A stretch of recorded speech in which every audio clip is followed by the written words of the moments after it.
Hello दोस्तों, नमस्ते। कैसे हैं आप लोग। आइए समझते हैं नरेशन को। नरेशन का शाब्दिक अर्थ कथन होता है।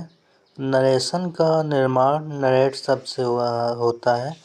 नरेट शब्द का अर्थ होता है टू से, टू स्टेट, मतलब कहना। नरेशन का समानार्थक शब्द होता है स्टेटमेंट, डिक्लेरेशन आदि। नरेशन के दो पार्ट होते हैं, डायरेक्ट स्पीच और इनडायरेक्ट स्पीच। तो आइए पहले समझते हैं डायरेक्ट स्पीच को।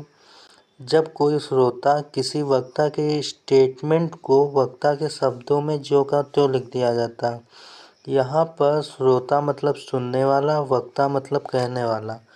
जो सुनने वाला है और कहने वाले के वाक्य को ज्यों का त्यों लिख देता है तो उसे डायरेक्ट स्पीच कहते हैं। और डायरेक्ट स्पीच को हमेशा इन्वर्टेड कामा के अंदर लिखा जाता है।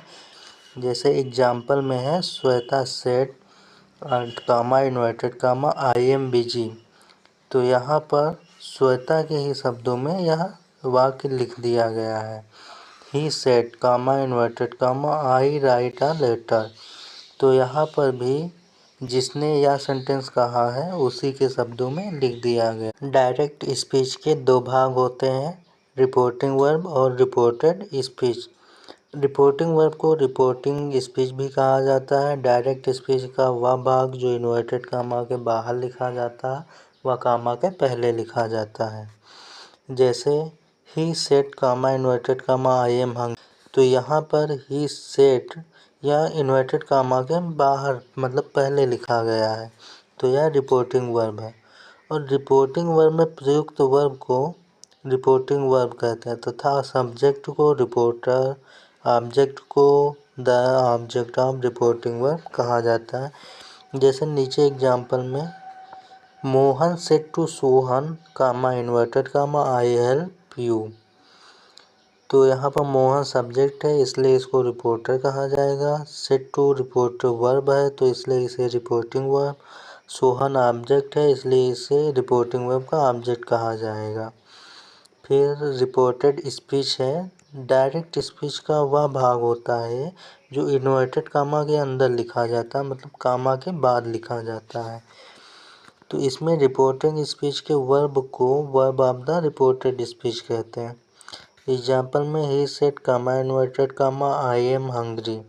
यहाँ पर कामा इन्वर्टेड कामा के अंदर जो आई एम हंग्री लिखा है यह रिपोर्टेड स्पीच है। रिपोर्टिंग वर्ब का प्रयोग वाक्य के प्रारंभ में, अंत में या बीच में भी हो सकता है। जैसे I am hungry comma inverted comma he said, या वाक्य के अंत में होगा।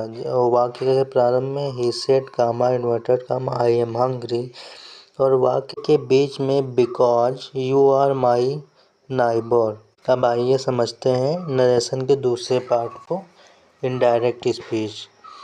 जब कोई श्रोता किसी वक्ता के कथन को अपने शब्दों में अभिव्यक्त करता, मतलब श्रोता मतलब जो सुनने वाला है वह वक्ता कहने वाले के शब्दों में ना कहकर अपने शब्दों में व्यक्त करता, तो उसे इनडायरेक्ट स्पीच कहते हैं। जैसे ऊपर वाक्य में Shweta said comma inverted comma I am busy.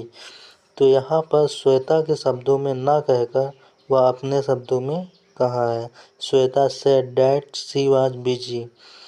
He said that he wrote a letter, या इनडायरेक्ट स्पीच है। ऊपर जैसे he said I wrote a letter, I write a letter. तो यहाँ पर यह हो गया है he said that he wrote a letter.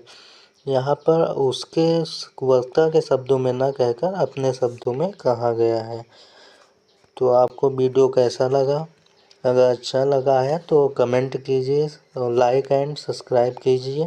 Thank you.